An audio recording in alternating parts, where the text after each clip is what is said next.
put an analogy to the troubled asset, the TARP program, troubled asset relief program. But then you also have, like I said, if you're in an area that's impacted by a natural disaster, has that impact your contracting? It all comes down to being able to document and record and keep a trail that's, auditable. Because if you're one of those unfortunate companies that is subject to this audit or faces a lawsuit under the FCA, you want to be in the best position to be able to say, no, I did everything by the book. Here's what I did. Here's my thinking. This is why I believed it was necessary for me to take the money. Here's how here's my loan application.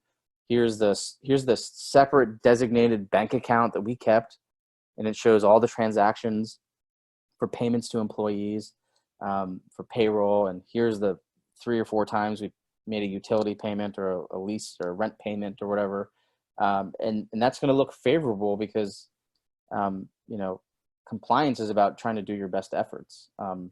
The folks that are going to get hit are the ones that are being evasive, Now, this isn't a show on the False Claims Act. There's, a lot of intricacies to how even within the circuits sort of address some of the issues with knowing and falsity and all this other stuff. But at a top level, we're really at a situation where you're making a certification under the SBA form that you're checking boxes here that, yes, in good faith, I meet all these criteria. And then 5 days later, if you're lucky, you open your bank account and you see a lot of money there finally, and so now you've got strings on that in the form of only spending it on what you're allowed to spend it on. And in order to do that, like you mentioned, taking these steps and having a track record is going to be important, and not just for the PPP, but for other business practices that might come down the road. Well, I've got some other stuff I'd like to add. Yeah. My biggest concern is for the small business and the small business who is a subcontractor. They don't have a lot of clout as a subcontractor because they're not to speak to the contracting officer. They have no privity of contract. They have to work with their prime. And I've heard great response from the prime contractors, the large businesses that have contingency plans, that have ways to do this, that have assets. My biggest concern is with the small business who is a subcontractor to another small business. And it's all about how do we both stay in business? And if you're a sub, you're a much higher risk because of this. The other thing, and I think this goes back to the PPP bandits, is I asked one of my clients, what's going to happen if you can't get this PPP loan? He said, I think I'll have to go back to my home equity line of credit. I'm not sure how my wife's going to feel about that. And so we talk about access to other financial resources, and the Lakers could go to a lot of different resources. They could ask their players maybe to do something different. I'm not sure what they could do, but I think that it was possible for those people to have other access to other ones. The other one that I heard of is some billionaire that went and got it, and he made a clear statement. He said he's entitled to it, and he didn't prevent anybody else to getting. And I thought, if we only have $349,000 worth of money, and some of it was fees for the bank processing and stuff like that, how could you possibly say that you're taking money, your $4 million loan that you took didn't deprive somebody else of that? And I think that's just wrong. But I just thought, okay, well, what is he going to, he must have been really upset about it, because I'm sure he couldn't sell his yacht at this time. It would be inconvenient to do that. Well, yeah, you make a good point, with the guidance that sort of came out with this question 31, taking into account their business activity and their ability to access other sources of liquidity, right? What are we talking about? You have money in the bank, right? You've got some cash set aside. Does your current banking institution, have they already given you a line of credit that you just haven't used and is just sitting there, right? You're like, I'm financially prudent and don't take risks, but I do have this one line of credit that I'm allowed to exercise up to $500,000, but I never do it. Is that part of this other sources of liquidity that you're making a certification for? In the government contracting space, if you're in a mentor-protege relationship and your Well, let's mentor has talk been, about that. is So, that, how does that fit into this little scheme here of other sources of liquidity? There's a lot of unanswered questions that come up with even just um, a frequently asked questions guidance, right? I mean, everyone's sort of going on the fly, but now you're starting to think you're getting into the weeds, right? but let's Particularly, talk about the line of credit. There yeah, are companies that have a line of credit and will proudly say they never borrow any money off their line of credit.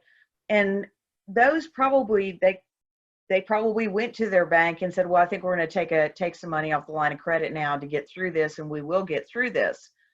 But if you think about it, the entire foundation of how we finance government contracts for small business is a pretty complicated piece for those companies that are service contractors, because they basically bring the people on, run payroll for 2 weeks.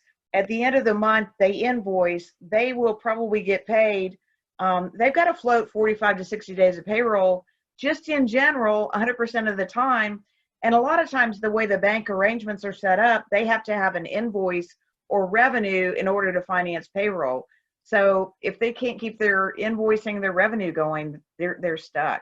And I think this is going to display a lot of cracks in how we've been dealing with small businesses all along. If we say that they are the lifeblood of our economy, and we say that they're an important part of the supply chain, we're going to have to make some changes in the way those small businesses are funded and financed to make this work in the future. So this is one crisis. We'll all get through it. We're all in it together, but it does open up a lot of larger questions. So Josh, these are great topics for us to discuss, the PPP, and I'm looking forward to our next conversation. absolutely. This was a fun, quick introductory episode here on the GovCon with Josh and Jenny series on the GovCon Judicata podcast. There's a lot more to the CARES Act and Paycheck Protection program beyond that we talked about today. But I think the theme of the show is just to have folks just take a step back. Hopefully we're not too jarring here, but to be in a position where they're thinking, okay, maybe I need to go back. I mean, look, I mentioned that safe harbor until May 7th. And so, even if you're anticipating keeping the money and not returning it because you really are a small business and you need it, were you doing the type of things that Jenny was talking about in terms of documenting everything and maybe having a separate bank account and just being able to adequately show? Because some folks may have just, I need the money, and they sign it, and then you come back a day later and you're like, wait a second, I checked all these boxes. What was I really certifying, right? I mean, the SBA form, it was a new form, right? It was published in April of 2020. This is brand new. It's not like your typical government contract form that you see all the time and you've read, and whether it's for a facility clearance or whatever. This is a brand new form, and you're making new certifications at the bottom. And now folks are starting to come back and say, okay, wait a second. Do I really need the money, and how am I supposed to spend it, and what can I be doing? Most folks are probably doing the right thing, we think. But like you mentioned, the folks that are some of these larger companies, now it seems they might have, there's going to be some return of the money. It looks like we'll be seeing more of that in the future. But, there's a lot of ambiguity with the liquidity question. And there's, where do you draw the line?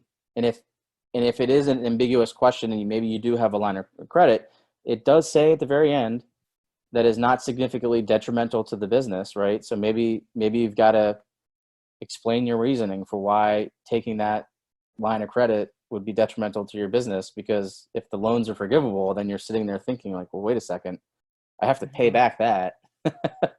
I won't necessarily, or I might be in a position where I don't have to pay this back, right? Because part of it can, or going with the forgiveness rules, if I qualify and my loan goes down that line, then I'm not paying any interest on it. I'm good, right? So, Right. So for those of you who listen today, thank you so much.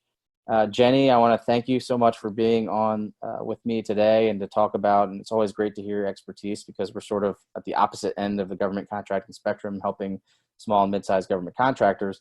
I'm on the legal end, but you're on the numbers and consulting end, with not just the finances and pricing data, but there's a whole lot of other things that I know you do. So it's been a pleasure to be on with you tonight, and we'll hope all the folks, got something out of it. If you want to throw out your website, Jenny, feel free to do that. Well, my website's Solvability, SOLVABILITY.com. And the easiest way to find me is out on LinkedIn. It's Jenny W. Clark, and would love to talk to anybody that has any questions. All right. Well, there you have it, solvability.com. And thank you so much. Until the next time on the GovCon Judicata Podcast. Thanks, Josh. Thank you. Stop recording.